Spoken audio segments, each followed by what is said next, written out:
নমস্কার, প্রীতিবার্তা পরিবারের পক্ষ থেকে আপনাদের প্রত্যেককে স্বাগত। আপনাদের সাথে এই মুহূর্তে আমি রয়েছি অরুণ এবং আমার পাশে রয়েছে বিশিষ্ট সমাজসেবী সঙ্গীতা দত্ত চক্রবর্তী মহোদয়। এবং আজকে আমরা ওনার বাড়িতে অবস্থিত এবং আমরা প্রত্যেকেই চিনি এবং প্রত্যেকেরই পরিচিত উনি। আজকে আমরা ওনার মুখ থেকে কিছু এই মহামারী পরিস্থিতিতে উনি কীভাবে মানুষের পাশে থেকে সাহায্য করে যাচ্ছেন এবং মানুষকে সহযোগিতা বাড়িয়ে দিচ্ছে তা নিয়ে কিছু জানতে চাইব। ম্যামকে স্বাগত প্রীতিবার্তা পরিবারের পক্ষ থেকে। গুড ইভিনিং এবং নমস্কার সবাইকে, আপনাদের সবাইকে। আচ্ছা ম্যাম, প্রথমে জানতে চাইব কিভাবে আপনি এই সমাজসেবী জীবনে এসেছেন এবং এই পথটা বেছে নিয়েছেন। ডেফিনেটলি, অ্যাকচুয়ালি ছোটোবেলা থেকেই আমার একটা ডিভাইন কাইন্ডনেস ছিল।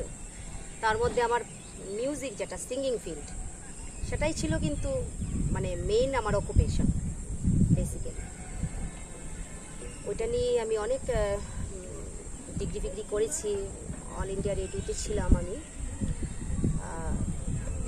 তারপর যখন বিয়েটি হলো, আস্তে আস্তে বাচ্চা টাচ্চা হলো, তো বাচ্চাটা যখন একটু বড় হলো আর কি, ভাবলাম যে না, একটা না একটা কিছু মানে কিছুর মধ্যে তো রিলেটেড হয়ে ওইটাকে মানে প্রায়োরিটি দেওয়া উচিত। সবার জীবনেই তো একটা না একটা ইয়ে থাকে, উইশ থাকে, ডিজায়ার থাকে। তো সেই অনুযায়ী যখন বাচ্চাটা একটু বড় হলো, যখন ওই সিটিতে আসতাম যেতাম, এদিকে সেদিকে যেতাম, যখন দেখতাম মানুষের এই মানে করুণ অবস্থা, তখন ভাবতাম যে না, আমরা তো অনেক মানে বেটার, আমাদের ভালো অবস্থায় আছি, ওদের এই অবস্থা, ওদের পাশে একটু দাঁড়ানো দরকার বা কিছু করা দরকার, মানে as his her ability unconditionally two our society, because human two human, humanity first. তো সেই ভেবে আমি মানে আস্তে আস্তে একাই ফার্স্ট আমার সেলফ ইয়ে থেকে আসলো এটা।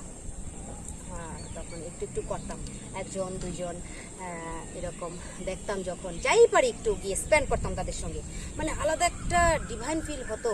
আর তাদেরও মানে আমি নিজের মতো ভেবে, যে আমার একটা মানে নিজের পরিবারের মতো ভেবেই তাদের সঙ্গে স্পেন্ড করতাম, কাছে যেতাম, কথা বলতাম, ওরাও দেখতাম খুব হ্যাপিনেস ফিল করতো। তো এইভাবে আমি করে চলছি, একদিন দুই দিন, একজন দুইজন, প্রায়ই আমি এরকম স্পেন্ড করি। তো বিগত আপনার 3-4 বছর ধরে ওইটা আমার একদম মানে খুবই একটা লাইফের পার্ট হয়ে গেছে। টোটালি আই মানে ডেডিকেটেড একদম আর কি, to serve someone as my ability. সেই অনুযায়ী করে চলছি।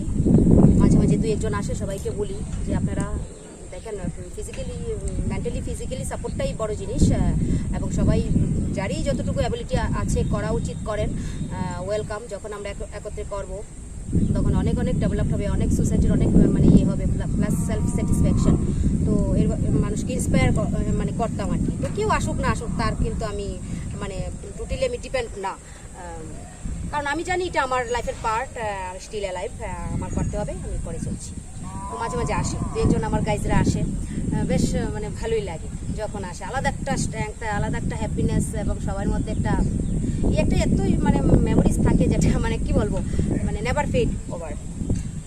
তো এইভাবে করে চলছি আর কি। তো কালকেও আমি করেছি, কালকেও গিয়েছি লকডাউন, কারফিউ। তো আপনাদেরই অ্যাফেকশন, ব্লেসিংস আর সুপ্রিম তো loving mercy of God, definitely. তো এইভাবে করে চলছি, এবং আগামী দিনে আরও অনেক কিছু আছে।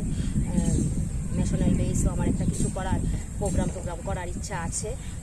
আর সিঙ্গিংটা তো থাকবেই, মানে এটা তো সাথে থাকবেই, একটা আলাদা একটা হ্যাপিনেসের জিনিস, বিউটিফুল জিনিস থাকবেই। তো ইন দিস মোমেন্টে কিন্তু মানে everyone of our country is responsible to help one for another, আর মেইনলি হ্যাভিং মানে নো মিনস, মানে একদম যারা স্ট্রেস পিউপিল, তাদের জন্য তো একদমই করা উচিত। যারা হাঙ্গার বা যারা হু রিয়েলি নিডস, মানুষের জন্য মানুষ এগিয়ে এসে কিছু করা উচিত এই কোভিড-19 সিচুয়েশনে। প্লাস এভরি মোমেন্টেই মানুষের জন্য মানুষ, সুখে দুঃখে। আপনার একটা পাড়া প্রতিবেশী যদি একটা আজকে অসুস্থ হয়ে থাকে বা একটা কোনো প্রবলেমে পড়ে, আপনি ফিনান্সিয়ালি না হোক, আপনি মেন্টালি ফিজিক্যালি তো করতে পারবেন না, এটা তো মানুষের জন্য মানুষের করা উচিত। তো তো এতটুকু অন্তত মানুষের জন্য মানুষের যদি নাই করে তাহলে আর কিসের আমরা হিউম্যান আর humanity first, humanity first. So everyone should try to do someone to our society. আরেকটা কথা জানতে চাইবো, আপনি এই সমাজ সেবার সঙ্গে কত বছর ধরে যুক্ত আছেন? আচ্ছা, ওইটা তো মানে সো মেনি ডেজ হয়ে গেছে, from long ago. But recently আমি মানে 3-4 বছর ধরে একদম খুবই ক্লোজ এটার ভেতরে, মানে খুবই অতপ্রতভাবে একদম জড়িত। এবং আমি যখনই টাইম পাই, কেউ আসুক না আসুক, আমি যাই। আপনারাও পাশে থাকুন, সাপোর্ট করুন, ইন্সপায়ার করুন। এবং আমরা চাই আমাদের থেকেও যারা মানে নেক্সট জেনারেশন যারা আছে, আমাদের ছেলেমেয়েরা ইন্সপিরেশন পেয়ে আরও বেটার কিছু করতে পারে, শেয়ার করতে পারে, এবং সমাজের অনেক অনেক মানে কি বলবো, অনেক এগিয়ে যাবে, ডেভেলপড হবে। At least our society, not mine, not your, at least our society, for our society. অনেক দিন ধরে আমি যুক্ত সেটার সঙ্গে, এবং still alive until my breath. এবং করে যাবো, it's my dedication, totally I determined. এই করোনা মহামারীর মধ্যে আপনি কতটুকু সাহায্য করতে পেরেছেন যারা কোভিড পজিটিভ পেয়েছে, এবং তাদের পাশে কতটুকু আপনি দাঁড়াতে পেরেছেন? আমরা প্রত্যেকেই দেখি আপনি কিছু না কিছু না, করছেন। এরকম কিছু না, জাস্ট আপনি একটু বলুন আপনি কতটুকু পেরেছেন। দেখুন, অ্যাকচুয়ালি এটা আমার কিছু না, আমরা জাস্ট একটা মানে কি বলবো, ভগবান ছাড়া কেউ কিছু করার নেই। যাদেরকে আমি করছি, যাদের জন্য করছি, এটা আমার ডিউটি আমার অ্যাজ লাইক ফ্যামিলি মেম্বার হিসাবে ভেবেই আমি যাই পারি করি, এবং সেটা আমাদের ডিউটি।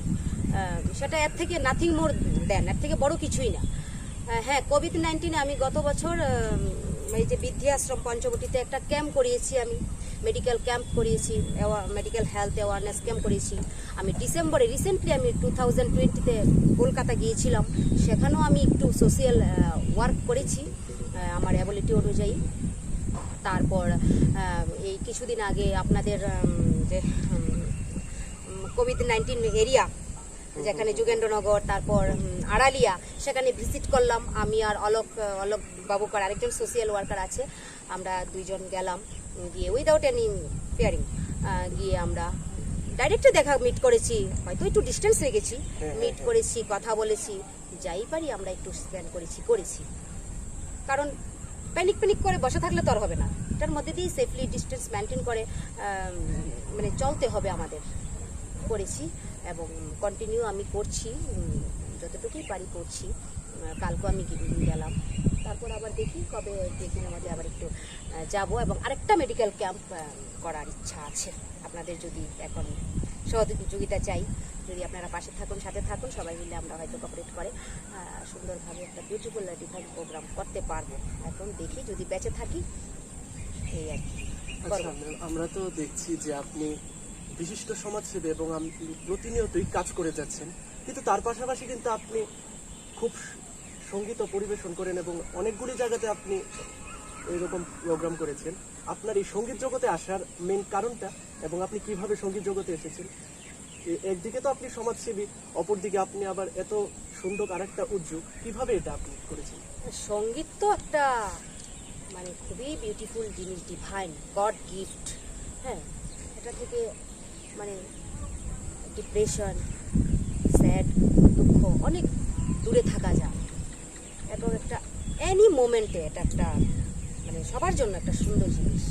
হ্যাঁ, আমি former all India radio singer, plus আমি কিছুদিন আগে আমাকে ইনভাইট করেছিল ওই গভর্নমেন্ট প্রোগ্রামে পূর্বাশাতে, একটা সিঙ্গিং প্রোগ্রামে আর কি।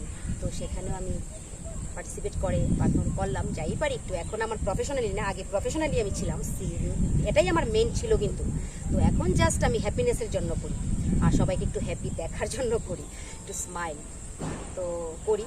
এখনও আমার আছে, করি মাঝে মাঝে ঘরে একটু করি, বা একটু করবো এর সাথে সাথে সোশিয়াল ফিল্ডের সঙ্গে যেহেতু আমি রিলেটেড, তো এটা আমি করে যাব। সবাইকে যাতে একটু মানে মুখে একটু স্মাইল দেখতে পারি, এবং নিজেও যাতে একটু হ্যাপিনেস পাই। দেখেন, একটা কথা আছে, 100% successful life is better then satisfied life. এটার জন্যই আমি করি, সমাজসেবা এবং সিঙ্গিংটা আর কি। আমি মনে করি যে money is essential but not all, human two human, but that's all. আমার কাছে আনকন্ডিশনাল লাভ, তারপর আপনার পজিটিভ কোয়ালিটিস, এভরি মোমেন্টে পজিটিভ কোয়ালিটিসটা থাকতে হবে, আনকন্ডিশনাল লাভ থাকতে হবে মানুষের জন্য। একটু হলেও be kind, then we gain more. আর অ্যাকচুয়ালি উই মানে কিপিং ফর সেলফ কী হয়, আলটিমেটলি উই গেইন লেস। মানে যতটুকু আমরা দেব তার থেকে বেশিই পাবো আমরা শান্তি মানুষের জন্য। তো এটা সবারই করা উচিত। এবং সোশ্যাল ওয়ার্ক মানে সমাজের জন্য, সমাজটা আমাদের সবার জন্য, মানুষের জন্য, সোসাইটির জন্য একটু না একটু কিছু করা উচিত সবার জন্য। দেখেন আপনারা আজকে বললেন, মানে রাজেশ ভাই বলল যে দিদি আসবো, বললাম হ্যাঁ অবভিয়াসলি ডেফিনেটলি ওয়েলকাম, কারণ আমি একটা সমাজসেবী হিসাবে তো আর না করতে পারি না। সবাই আমার সঙ্গে এখন সমান, ছেলে মেয়ে বলতে কিছুই নেই, জাস্ট ইউনিটি ফার্স্ট। তো আসলেন, সত্যি খুব ভালো লাগছে, শেয়ার করছি পজিটিভলি, রেসপেক্টফুলি। এই মেমোরিজটাই তো থাকবে এবং আগামী দিনের ইন্সপিরেশন এটা আমাদের ছেলেমেয়েরা শিখবে, দেখবে। That's all. আমরা প্রত্যেকেই জানি যে ম্যাম খুব সুন্দর সঙ্গীত পরিবেশন করে এবং আমরা আমাদের আজকের এই অনুষ্ঠানের শেষ পর্ব ম্যামের কাছে আমাদের প্রীতিবার্তা পরিবারের পক্ষ থেকে একটাই অনুরোধ রইল, ম্যাম আজকে আপনি দেশাত্মবোধ গান পরিবেশন করুন। জাস্ট 2 লাইন শোনাচ্ছি, ভুল ত্রুটি হলে ফরগিভ মি। না একদম জাস্ট ট্রাই। ওকে। এসো সবে মিলে গাই মুক্তির গান, এসো সবে মিলে গাই মুক্তির গান। স্বাধীনতা কথাটি সোনার আখরে লিখে বলে আজ মুক্তির স্নান।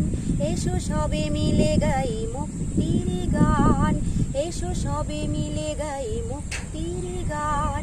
স্বাধীনতা কথাটি সোনার আখরে লিখে বলে আজ মুক্তির স্নান। এসো সবে মিলে গাই মুক্তির গান। মুক্তি কি পাওয়া যায় ভিক্ষা করে, ছিনিয়ে নিতে হবে শিকল, ভাঙতে হবে রক্ত ঝরে। মুক্তি কি পাওয়া যায় ভিক্ষা করে, ছিনিয়ে নিতে হবে শিকল, ভাঙতে হবে রক্ত ঝরে। প্রাণের মূল্য দিয়ে গোছাতে হবে যেন, প্রাণের মূল্য দিয়ে গোছাতে হবে যেন মাতৃভূমির অপমান। এসো সবে মিলে গাই মুক্তির গান, এসো সবে মিলে গাই মুক্তির গান। স্বাধীনতা কথাটি সোনার আখরে লিখে বলে আজ মুক্তির স্থান। এসো সবে মিলে গাই মুক্তির গান, এসো সবে মিলে গাই মুক্তির গান, এসো সবে মিলে গাই মুক্তির গান। Thank you, my pleasure. খুব সুন্দর ম্যাম, খুব সুন্দর। Recognized always real within you, অসংখ্য self and to everyone. Thank অসংখ্য you. ধন্যবাদ জয় হিন্দ। আজকে আমাদের এতটুকু সময় দেওয়ার জন্য।